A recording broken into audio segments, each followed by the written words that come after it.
All right, welcome. Welcome to the Ohio Association of College Admission Counseling Virtual College Fair. My name is Becca, and I will be facilitating this session. Thank you so much for joining us. Just a few housekeeping announcements before we get started. You can use the Q&A button anytime on your screen to type your questions to our presenters. Your camera and your microphone are off, so the presenters cannot see or hear you. This is just one of many different sessions happening. So if you'd like to sign up for sessions in the future, feel free to visit our website and do so. This presentation will be recorded and it'll be available within about a week on the same website where you registered. So I would love to turn it over to our presenters. First, we have the American Academy of Art College. So go ahead and take it away. Hello, let me share my screen. Okay, so good evening, everyone. American Academy of Art College is actually located in downtown Chicago. So you haven't been. We are near all the different types of public transportations that you can possibly take. A good view of it, it's this building right here, 332 South Michigan Avenue. We actually occupy 2 floors within that building. So we are a pretty small school, which is awesome. And that means you get a lot of one-on-one opportunities with the instructor. So that's really cool too. So the Academy offers a Bachelor's of Fine Arts degree in Commercial Art and Fine Art.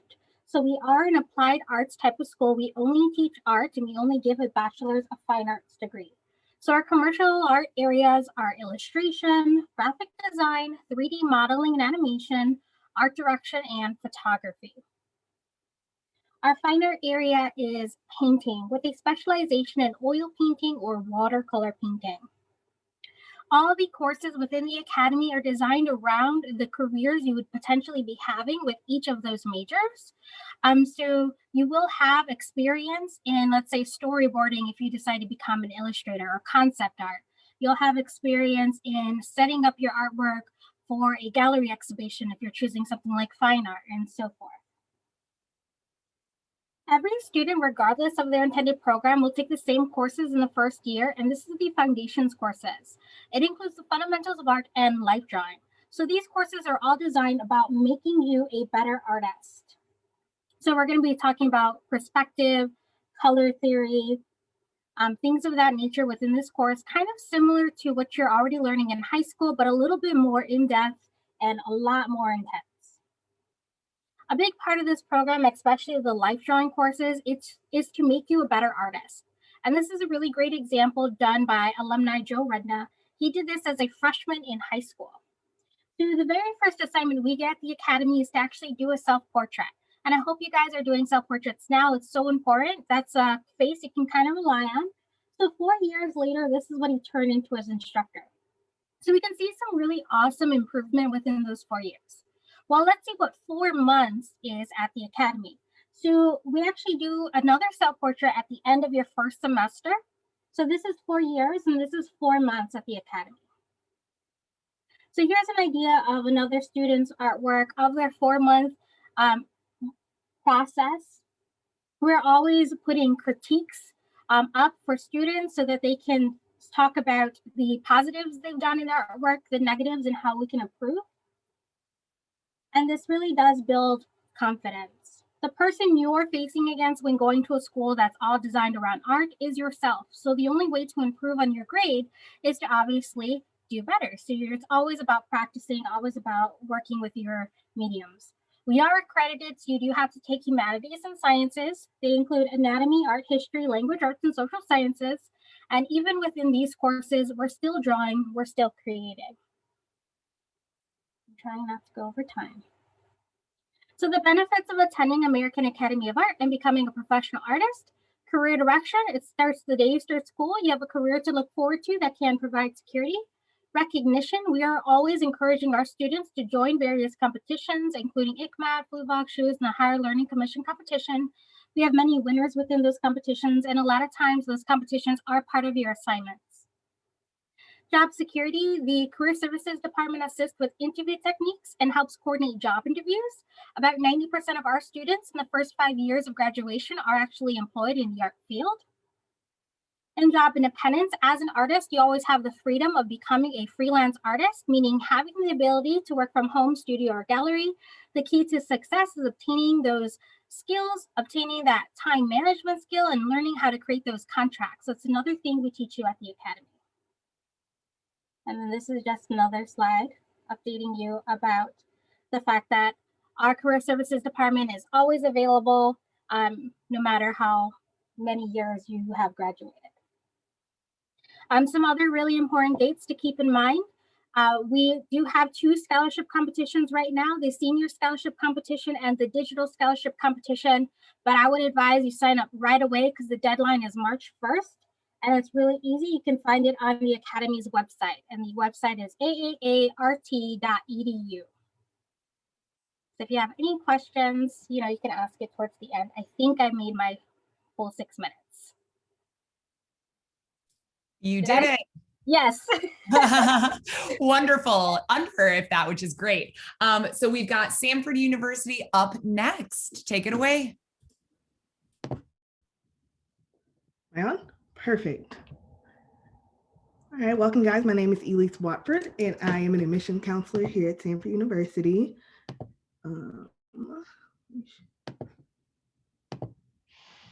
Okay. So basically Stanford University was founded in 1841. We are the 87th largest, oldest nation in the nation, I'm sorry. So basically we are located in Homewood, Alabama. We are a faith-based college, and that's just to say like how basically it's shoot, I'm sorry, I can't. Basically we are so we're a faith-based Christian community, and that's just prevalent in everything that we do.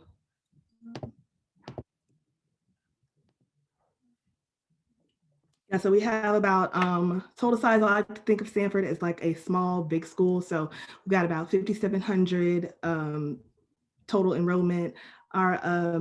We also have the opportunity, because our class sizes are usually around about 18 to 20. We do have that opportunity for you guys to have that face-to-face connection with your professors, while also being big enough to have our huge study abroad program. So we go to about 50 countries, and about 70 of our students participate in that. And I went to Stanford as an undergrad, so I definitely have experience. I did the study abroad, I did it in London, and it's just a great experience to go out and see the world, and to also share the gospel and get college credit.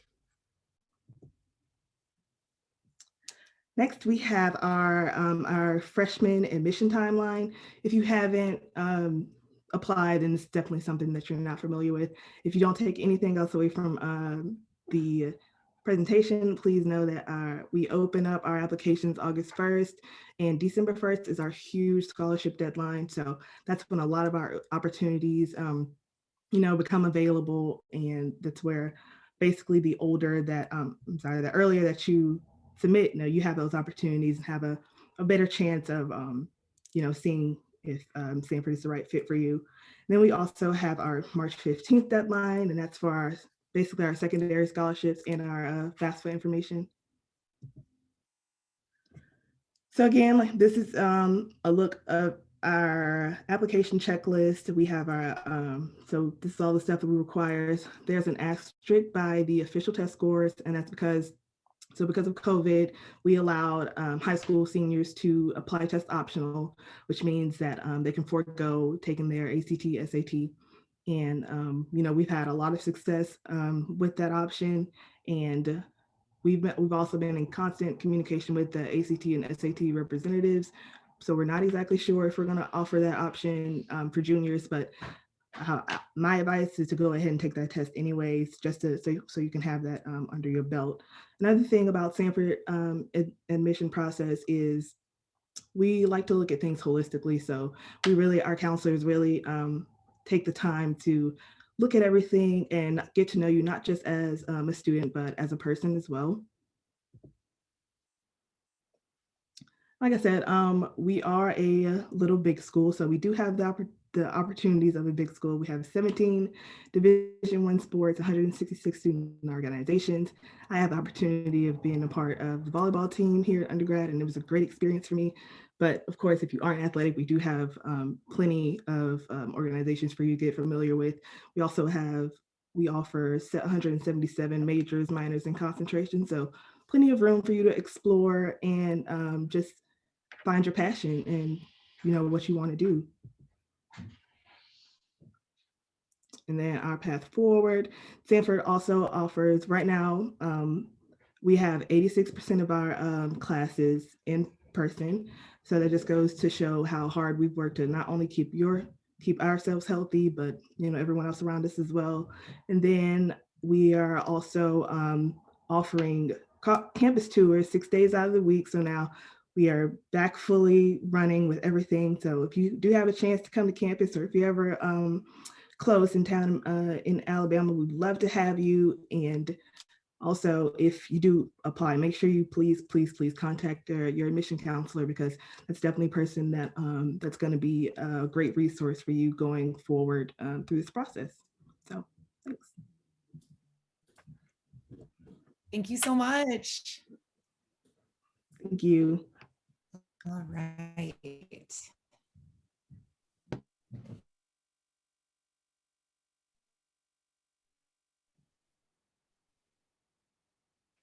Next, we have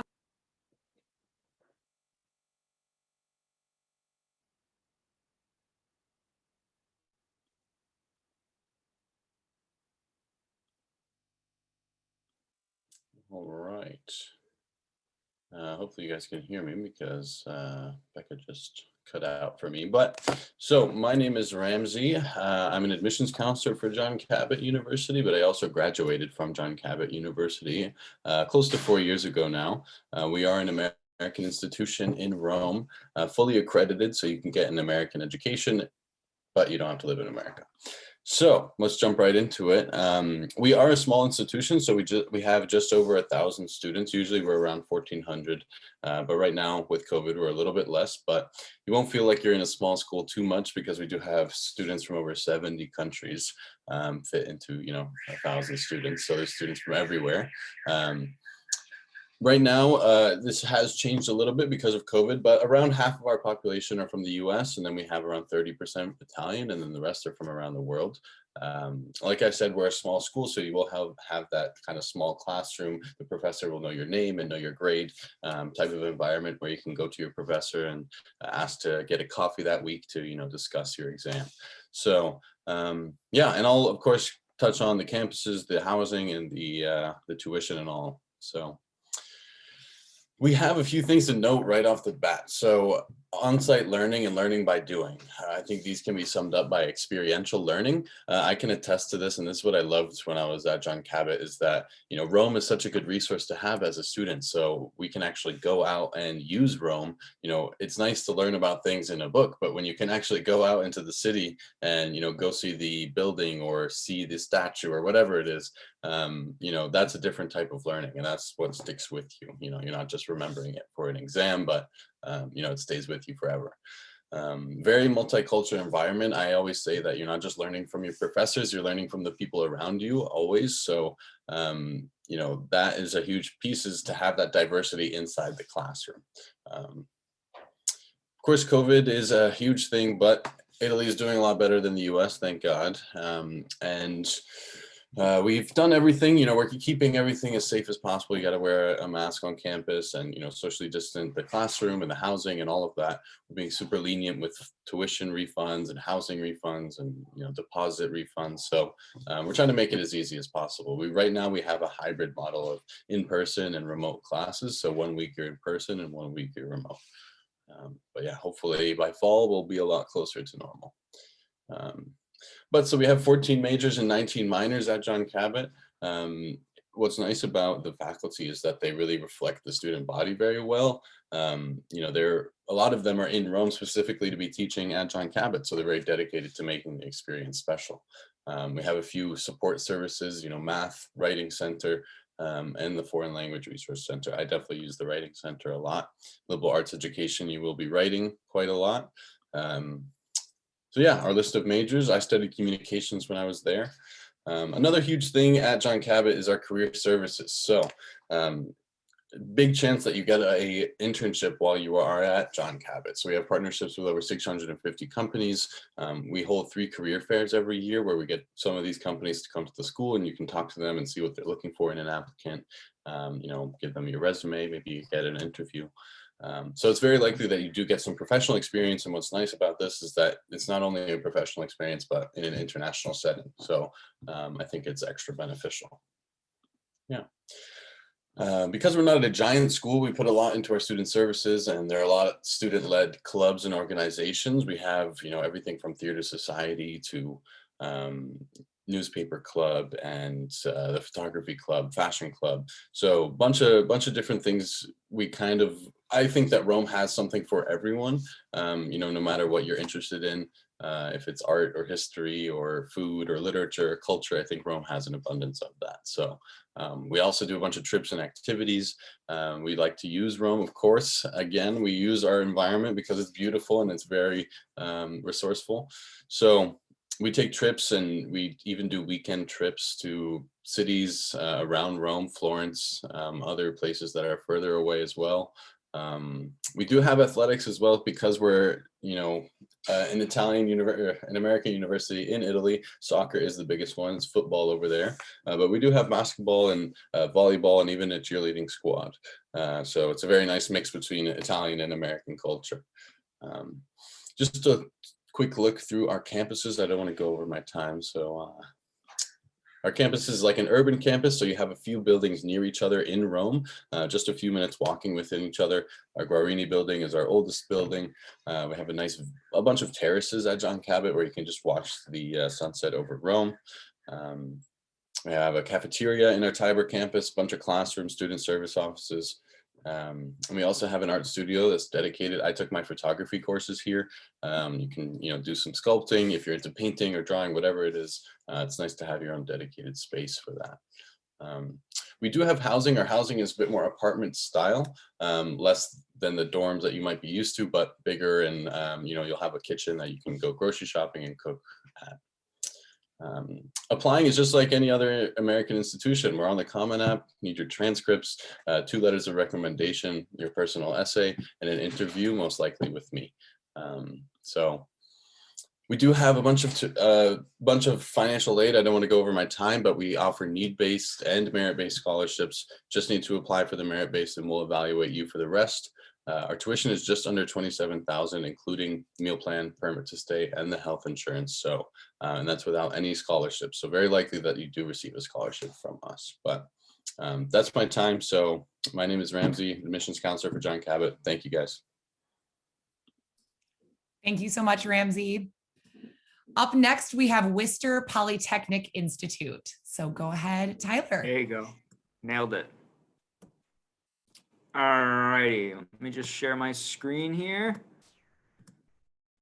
So hi, everyone. As I was introduced, my name is Tyler Gibbs. I'm a Senior Assistant Director of Admissions with WPI, Worcester Polytechnic Institute. So I'm going to share some overview of WPI, try not to get into too much of the weeds, but I want to kind of share some things that make us different from a lot of other colleges and universities across the country. So first off, we're Worcester Polytechnic Institute. We have about 4,500 undergraduate students. We're located in the great city of Worcester, Massachusetts, right in the middle of the state of Massachusetts itself. We are a STEM-focused institution, so all our programs involve science, tech, engineering, and math. We have over 50 different degree programs you can pursue while you're at WPI, including 12 different types of engineering, computer science, biology, physics, chemistry, game design, business. There's a whole slew of different STEM majors you can pursue while you're at WPI, but all 4,500 undergraduates at WPI are studying something STEM related. So that's some brief background info, but what I want to spend my 6 minutes talking about today is something called the WPI plan. Now, this is something that was enacted about 60 years ago, where the faculty and professors at the time wanted to reinvent the way we delivered our education. And they came up with this thing called the WPI plan, and it's divided into 4 unique parts. So the first part is the way we do our academic calendar. So most semester-based schools you might be looking at have 2 semesters in a year, each semester about 15 or 16 weeks, where you take 4 or 5 classes a semester that meet once or twice a week. At WPI, we actually have 4 terms. Each term is only 7 weeks long, and you only take 3 classes a term. You cover the exact same material in a 7-week term as you would in a 15-week semester in those 3 courses. So in order to do that, you're meeting more frequently. So you're meeting, instead of once or twice a week in class, you're meeting 4 or 5 times a week in class to cover that exact same material. And so you can see a nice breakout of our calendar here. Our terms are creatively named A, B, C, and D term. And you can see underneath when they last. They're each 7 weeks, like I said. So A term, our students will start late August. And in mid-October, they'll do finals in their first 3 courses. Then they'll have 10 days off. They'll come back for their second term. Then they'll have a month off between B and C term. Then they'll come back for their third term. And then they'll have 10 days off for spring break, which we're coming around to right now for our students. Then they'll come back for their last term. So it is definitely a faster pace, but our students enjoy that they're only taking 3 classes at a time. The second component of this WPI plan is our non-punitive grading policy, which is down here in the bottom left-hand corner. At WPI, you can receive 1 of 4 grades, an A, a B, a C, and what we call a no record, which we refer to as an NR. Basically what that is if you're going to get below a C in a course, so a D or an F, instead of getting a D or an F, you'll actually receive an NR. Now, the great thing about this NR is it doesn't show up in your transcript. It doesn't affect your GPA. It's as if you never took the course before. And the great thing about that is it doesn't affect your GPA or show up anywhere. So it's kind of that safety net that allows students to challenge themselves, take classes outside their comfort zone that they might not have thought to take before. And just because we have this NR policy that students can use, it doesn't mean it's used a lot. Our average NR rate over 4 years per student is about 0.6. So that means students aren't or only NRing 1 class during their time at WPI. And when I mentioned the grades A, B, and C, those are flat grades. You can only get an A, a B, a C, or in a class. You can't get an A plus, you can't get a B minus, you can't get a C plus. The reason we do that is to cut out the competitiveness that can come with STEM-focused institutions. As I'll talk about in just a bit, WPI is incredibly project and team-oriented. We want to make sure that students are working together rather than competing against each other. The third component is our flexible curriculum. We like to say there's no one right way to be an engineer or a scientist. And so instead of telling you, here are the 45 classes you need to take in order to graduate with a mechanical engineering degree, we'll actually give you a list of courses you can choose from to take to fulfill your requirements. So our curriculum is incredibly flexible. Now, the last component of the WPI plan and something that really makes WPI and is core to who we are is our project-based curriculum.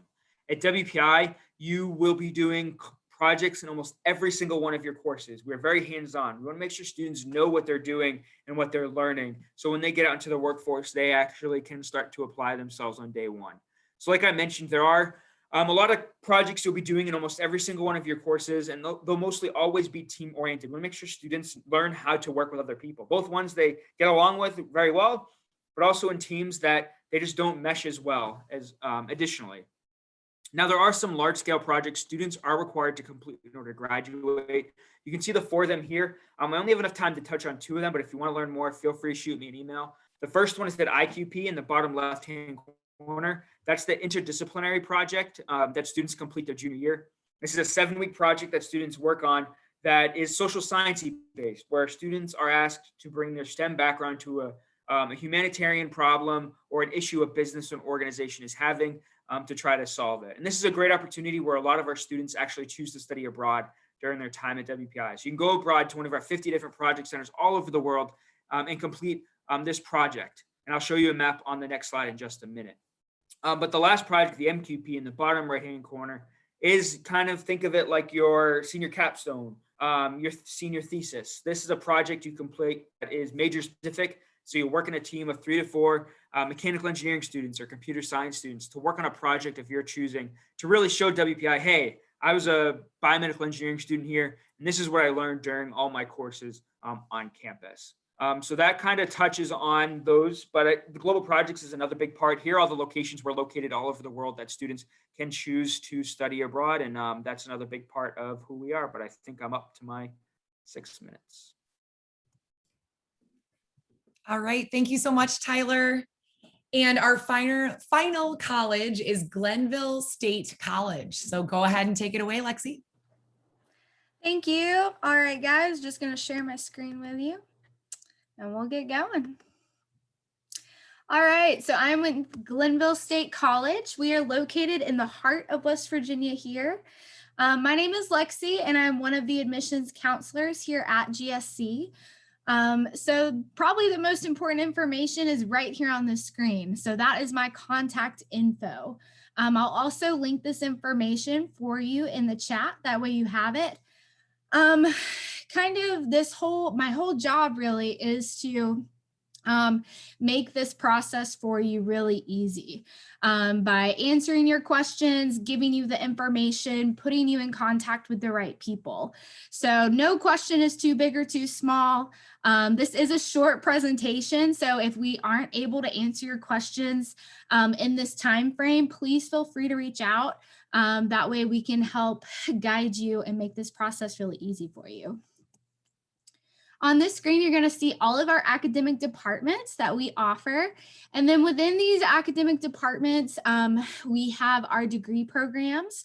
We offer 4-year degrees, 2-year degrees, and even some fully online degrees. So all of these departments are doing awesome things. Our faculty is top notch. They have all, studied what they're teaching you, but then they've also bringing you the real world experience to the classroom, which is really great. We are a smaller institute here, kind of like everyone's been saying. You're definitely going to be known here. You're not going to just be another number in an auditorium, which is great. It's a huge benefit to you to be able to know your professors on that kind of level, them to know you, know your classmates. That's our whole job here, is really provide you with the tools and the facilities and everything you need to be successful, not only while you're here with us, obviously we want that, but setting you up for success after you graduate. So putting you in contact with internships, contacts for job opportunities, that's what we want for you. Because we are smaller, we've been able to stay open during COVID, so we haven't had to close, which has been great. Created a really safe environment here for our students, and being able to keep doing in-person classrooms and provide our students with that college experience that they want. We are a part of the NCAA Division II Mountain Eastern Conference. All of our programs there are our athletes. So we have our acrobatics and tumbling, our esports just got started, which is really awesome. Boxing, wrestling, and then all of the other awesome sports there. So kind of what I really love about Glenville is all of our awesome facilities that we are able to provide our athletes. So as you can see there on the screen, that's our Waco Center. That picture doesn't do it justice. It's definitely something you want to see for yourself. We have our weight room, our turf room, our boxing room, our baseball and softball turf fields. For our musicians, we have our Pioneer Stage located downtown where they do jam sessions. We just built a brand new stage out at our baseball and softball fields for our students to perform at. We have a shooting range, a golf course. We have about 325 acres of land for hunting, and our High Adventure Club uses that for hiking. So really just trying to provide great facilities and great activities for you as a student. And so kind of your next step would really be just to apply. On the screen there, you can follow that link that takes you directly to our application. And because you're here tonight, I'm going to give you our application code. So it's #GoPioneers. You just apply that to the application and it'll actually waive your application fee and make it free. So who doesn't love that? Our application is really easy. It takes about 10 minutes. You don't need an essay, you don't need referrals. And so it makes it easy. We receive that in our office and we kind of take all of your information that you provide us. So being able to see, oh, you're interested in our land resources department. You're interested in our high adventure program or student government. So kind of taking all that info helps us better know what you're looking to do here. And so then we would contact you directly and provide you with information and what your next steps would be with us. And so I would kind of let you know like what documents you need, but definitely something I'm going to talk to you about is completing your FAFSA. So on the screen is our financial aid code there.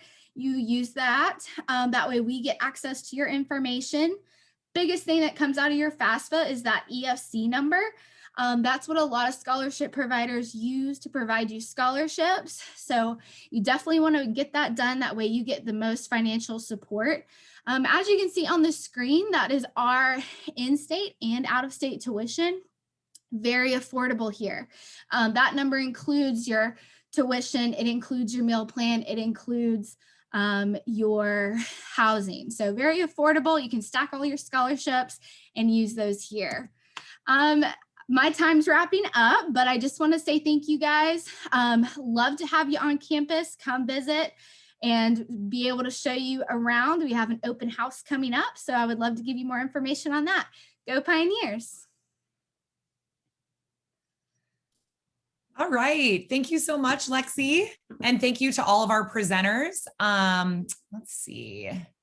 I'm going to share my screen again. And we are going to get to a quick Q&A. So in the order that you presented, just a quick response on the following question: what advice would you give someone going through the college search process? And we'll start with the American Academy of Art. So I'm guessing the college search process for my search would be art, right? Is that what you? Okay. Well, one of the steps for searching for a, what is this? Sorry. One of the processes that we always say to do, if you're going to look for a school that specializes in art, make sure, and this is so important, make sure it is accredited. There's so many schools that end up, or students that want to transfer to different schools, and then they realize that all those years and all those hours they spent at some other school meant nothing as far as getting their degree. So that's the first thing you want to check. Is the school accredited? Am I going to get credits that will actually transfer to something? Yeah. Great advice. Elise, go ahead. Oh, you're on mute. There you go.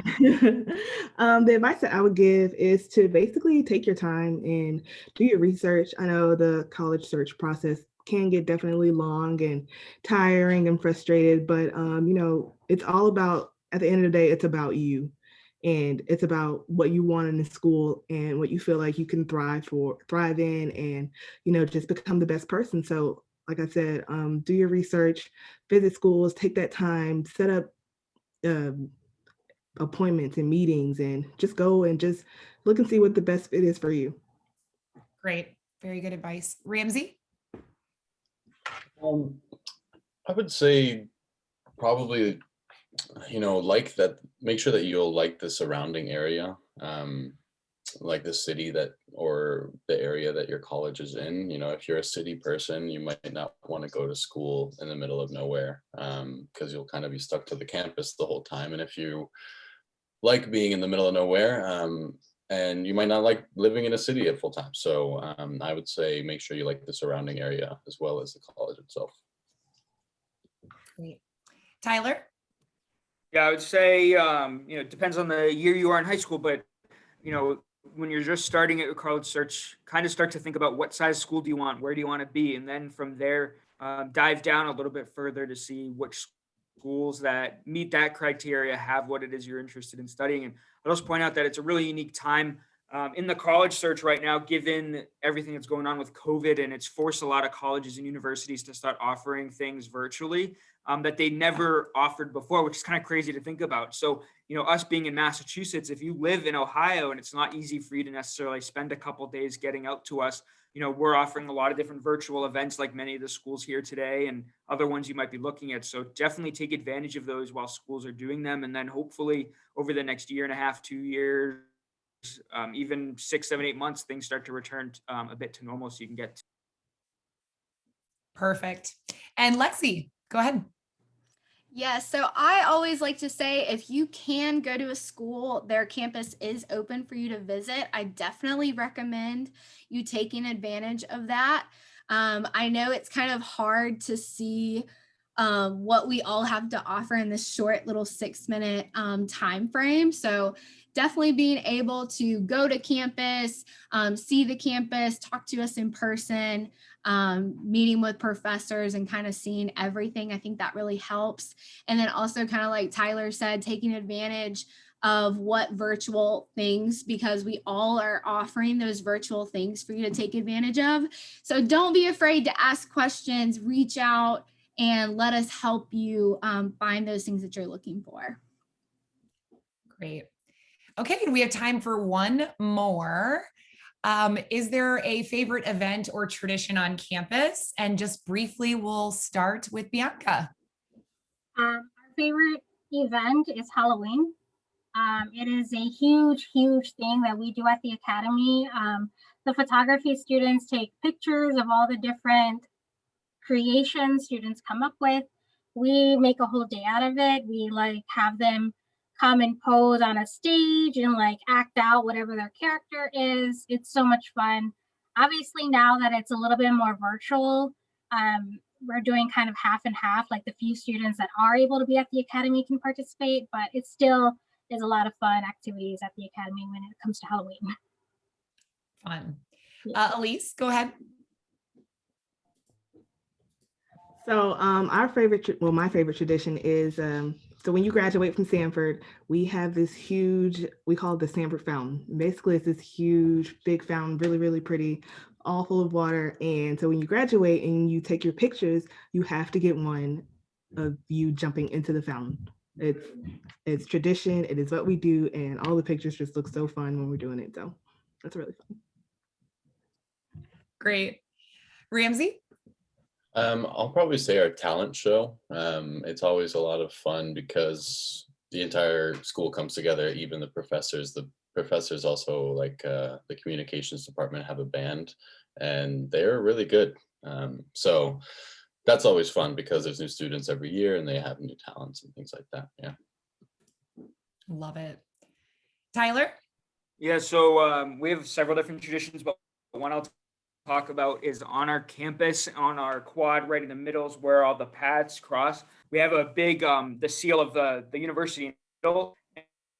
And the legend is if you step on the seal, you won't graduate in 4 years. So it's cool to watch people walk around it, especially when we have snow, but also, you know, in case you were to accidentally touch the seal, in order to reverse it, you can run across the other side of the quad and rub, our mascot's a goat. You can rub the hoof of the goat and it reverses the curse. And my office is right outside the statue. So the first like 3-4 weeks of school, it's always fun to watch the first year students doing that.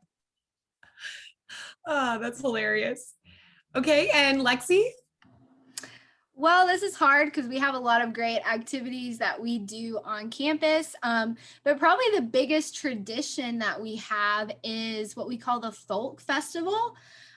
We're really known for our bluegrass. We were one of the first institutes to actually start a 4-year degree in bluegrass music. So the Folk Festival happens every year. It's going to be coming up in August. We kind of shut the whole town down. It's a big community event also. And it has all different kinds of musicians that come in and play, and the whole town just kind of shuts down for the Folk Festival, which is really cool. Very cool. Okay, well, this concludes our session. I just wanted to thank everyone so much for joining us.